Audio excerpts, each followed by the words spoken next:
അന്താരാഷ്ട്ര കായിക ഉച്ചകോടി തിരുവനന്തപുരത്ത് നടക്കും. ഈ മാസം 23 മുതൽ 26 വരെ കാര്യവട്ടം സ്പോർട്സ് ഹബിൽ നടക്കും. സംസ്ഥാനത്തിന്റെ കായിക രംഗത്ത് സമാനതകളില്ലാത്ത ആഗോള പങ്കാളിത്തവും നിക്ഷേപവുമാണ് കായിക സമ്മേളനത്തിന്റെ ലക്ഷ്യം. കായിക മികവിന്റെ പാരമ്യത്തിലേക്ക് കേരളത്തെ എത്തിക്കുക, കായിക സമ്പദ്ഘടന വികസിപ്പിക്കുക എന്നതാണ് പുതിയ കായിക നയത്തിന്റെ പ്രധാന ലക്ഷ്യം.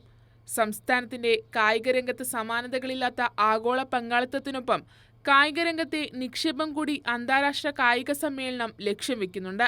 ഈ മാസം 23 മുതൽ 26 വരെ തിരുവനന്തപുരം ഗ്രീൻഫീൽഡ് സ്പോർട്സ് ഹബിൽ നടക്കുന്ന സ്പോർട്സ് സമ്മിറ്റ് മുഖ്യമന്ത്രി പിണറായി വിജയൻ ഉദ്ഘാടനം ചെയ്യും.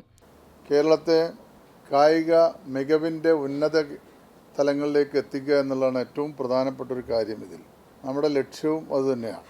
നമ്മുടെ രാജ്യത്ത് ആദ്യമായി സ്പോർട്സ് എക്കോണമി നടപ്പിലാക്കുക എന്നുള്ളതാണ്. ഒരു സംസ്ഥാനം എന്നുള്ള രീതിയിൽ എല്ലാ മേഖലയിൽ നിന്നുള്ള പങ്കാളിത്തം സ്പോർട്സിൽ ഉറപ്പുവരുത്തിക്കൊണ്ടാണ് നമ്മൾ സ്പോർട്സ് എക്കോണമി നടപ്പിലാക്കാൻ ഉദ്ദേശിക്കുന്നത്.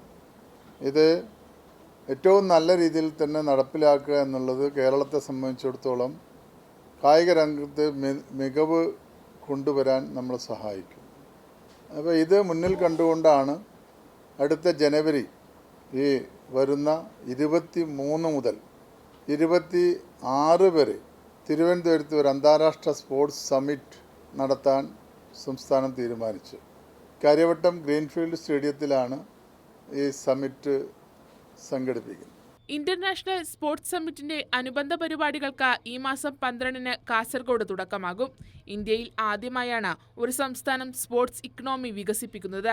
2 വർഷത്തിനുള്ളിൽ സ്പോർട്സ് ഇക്കണോമിയിൽ നിന്ന് DGP ഉൽപാദനത്തിൽ 4.5% വരെ സംഭാവന നൽകാൻ കഴിയും.